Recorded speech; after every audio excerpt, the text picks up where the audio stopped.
Grand Canyon has witnessed countless moments of wonder, but it has also become the final destination for those whose split-second decisions transformed breathtaking views into deadly traps. These are the stories of 5 ordinary people who made choices that cost them everything, proving that one fatal mistake can turn paradise into a graveyard. It was June 27, 2016, and the late afternoon sun cast long shadows across the south rim of the Grand Canyon. The temperature hovered around 85 degrees, with a gentle breeze carrying the scent of juniper and pine across the rocky terrain. Tourists moved along the well-worn paths, cameras clicking as they captured the vast expanse of layered rock formations stretching toward the horizon. Dixie Gable, a 41-year-old administrative assistant from Phoenix, had driven up with 3 co-workers for a day trip. Known for her infectious laugh and tendency to document every moment of her adventures, Dixie had already filled her phone with dozens of photos since arriving that morning. She wore comfortable walking sandals and a bright blue tank top, her shoulder-length brown hair pulled back in a practical ponytail. The group had spent most of the day following the main rim trail, but as the afternoon wore on, they ventured toward a quieter plateau overlook, set back about 30 feet from the main canyon edge. The area featured scattered sandstone slabs and weathered boulders, creating natural seating areas where visitors could rest and take in the panoramic views without the crowds. Dixie spotted what she considered the perfect backdrop, a clear view of the canyon's layered walls with the Colorado River visible as a thin ribbon far below. She handed her water bottle to one of her companions and pulled out her phone, stepping backward to frame the shot properly. The plateau's surface was uneven, with loose sandstone fragments and small rocks scattered across the weathered bedrock. Her co-workers noticed the unstable footing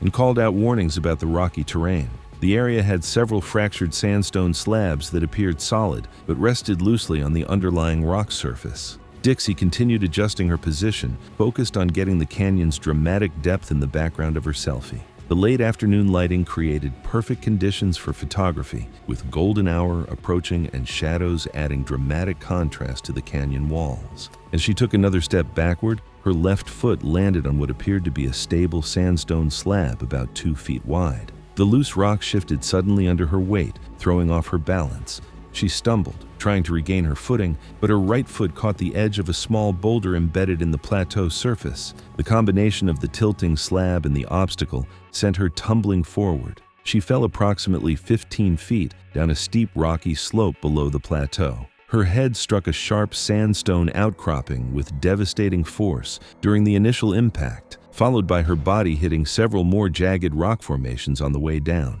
The trauma to her head and torso was catastrophic. Her companions immediately called for help using the emergency number posted at nearby trail markers. Park rangers responded from the South Rim station, reaching the scene in approximately 12 minutes. They found Dixie unresponsive at the bottom of the rocky slope, her phone lying shattered several feet away. Despite immediate medical attention, Dixie was pronounced dead at the scene. The subsequent investigation determined that the official cause of death was blunt force trauma to the head and torso sustained during the fall, with the fatal injury occurring when her head struck a sandstone outcropping below the overlook. Rangers concluded that she had been attempting to take a photograph while walking backward across unstable terrain, which directly led to the loss of balance.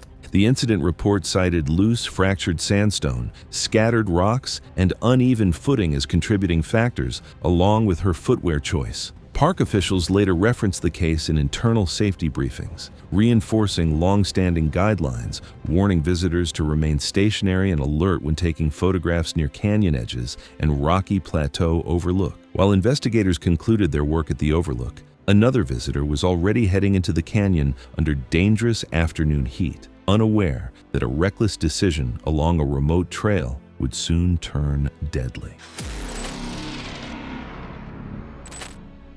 It was May 6, 2018, near Hermit Trailhead, where temperatures reached 91 degrees despite posted heat advisories. The group continued along exposed rocky trails under still desert air as afternoon heat intensified across the canyon walls. Vaughn Trite, a 37-year-old delivery driver from Flagstaff, had joined 2 co-workers for an afternoon hike along one of the lesser-used trails in the area. Known for his brash personality and tendency to show off for social media, Vaughn constantly documented his outdoor adventures with photos and videos. His colleagues had grown accustomed to his attention-seeking behavior, though they often expressed concern about his willingness to take unnecessary risks. After hiking for approximately 2 hours, they encountered a western diamondback rattlesnake coiled beside sandstone rocks near the trail. The 4-foot snake had positioned itself in the shade between the boulders, seeking relief from the intense heat. Its distinctive diamond-patterned markings were clearly visible, identifying it as one of the region's most medically significant species. Vaughn immediately pulled out his phone and began filming from about 8 feet away. The reptile remained motionless in its defensive coil, displaying typical defensive behavior. His companions urged him to maintain distance and continue along the trail, recognizing the inherent danger. Ignoring their warnings, Vaughn stepped closer, reducing the distance to approximately 5 feet while continuing to record. He retrieved a lightweight aluminum trekking pole from his backpack and began prodding the rocks near the snake's position, attempting to provoke movement for more dramatic footage. The snake's rattle buzzed in warning, but the continued harassment triggered its natural strike response. Vaughn had positioned himself directly in front of the reptile, well within strike range, which typically extends to approximately 2/3 of the snake's body length. The rattlesnake struck with lightning speed, its fangs penetrating Vaughn's lower left leg just above the ankle, delivering a significant dose of hemotoxic venom directly into his tissue and bloodstream. As Vaughn jerked backward in shock and pain, a second defensive strike hit his right calf. Both strikes resulted in confirmed envenomation, compounding the venom load in a body already compromised by dehydration and exertion in extreme heat. Severe pain radiated from both bite sites, followed by rapid swelling and visible discoloration that spread within minutes. Blood oozed from the puncture wounds as the venom began breaking down blood cells and tissue, while also affecting his cardiovascular system. Vaughn's companions immediately called emergency services using their cell phones, providing GPS coordinates from their hiking app. They attempted to keep him calm and still, knowing an increased heart rate would accelerate venom circulation through his bloodstream. Within 20 minutes of the bites, Vaughn developed severe pain, rapidly expanding swelling around both legs, dizziness, nausea, and early signs of circulatory instability. Became increasingly disoriented as the venom spread through his bloodstream.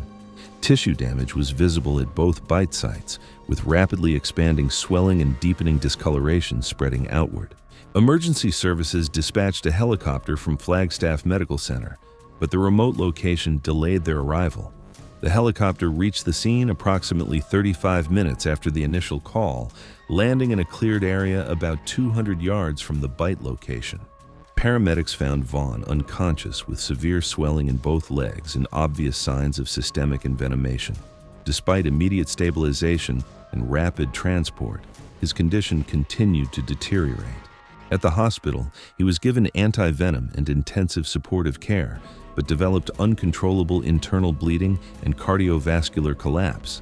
He was pronounced dead several hours after arrival at the medical facility. The official cause of death was cardiovascular collapse secondary to severe hemotoxic envenomation and hypovolemic shock. The subsequent investigation revealed the victim had deliberately provoked the snake while filming, directly contributing to the fatal encounter. But Vaughn wasn't the only one whose pursuit of the perfect shot led to tragedy. Miles away at Phantom Ranch, a routine camping night was already drifting toward disaster. It was October 3rd, 2015, and cool autumn air settled over Phantom Ranch, 2,400 feet below the canyon rim. Campers gathered among cottonwood trees and shared cooking areas as darkness approached. Kendra Loft, a 33-year-old restaurant worker from Tucson, had hiked down with 3 close friends for a weekend camping trip.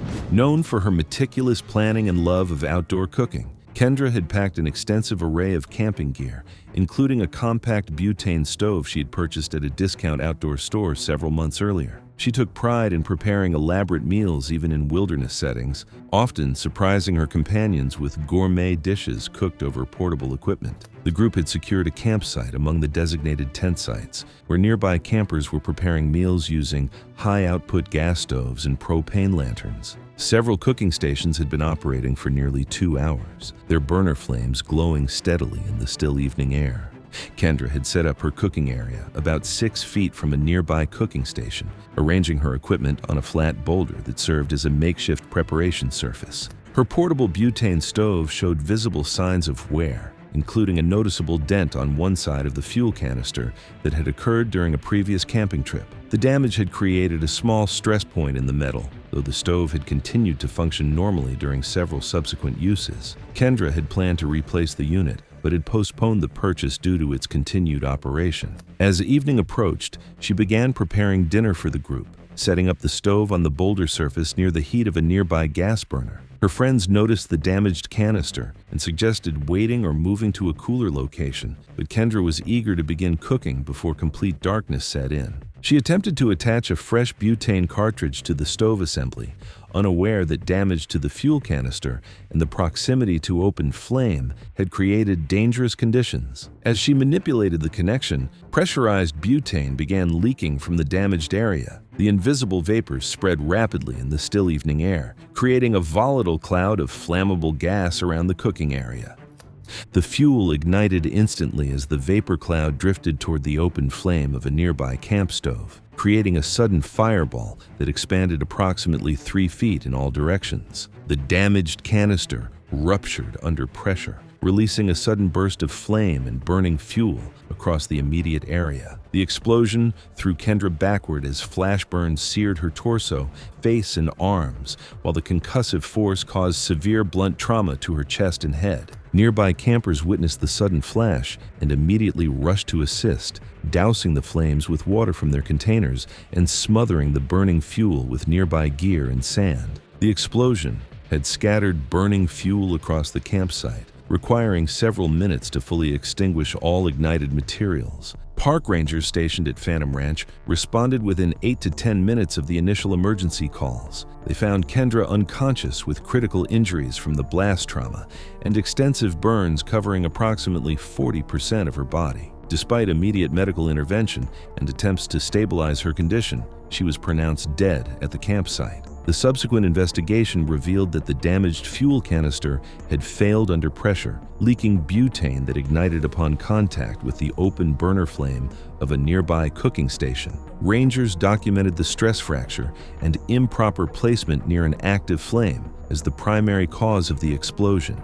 The official report cited improper equipment maintenance and unsafe fuel handling near heat sources as contributing factors. The incident became a cautionary example used in ranger-led safety talks and educational materials about the dangers of using damaged fuel canisters near open flames. Park officials referenced the case to emphasize the importance of regular equipment maintenance and proper safety protocols in wilderness camping environments. We've got more shocking Grand Canyon tragedies coming up, so hit that subscribe button if you want to see how careless decisions at one of the world's most beautiful places can turn fatal in seconds.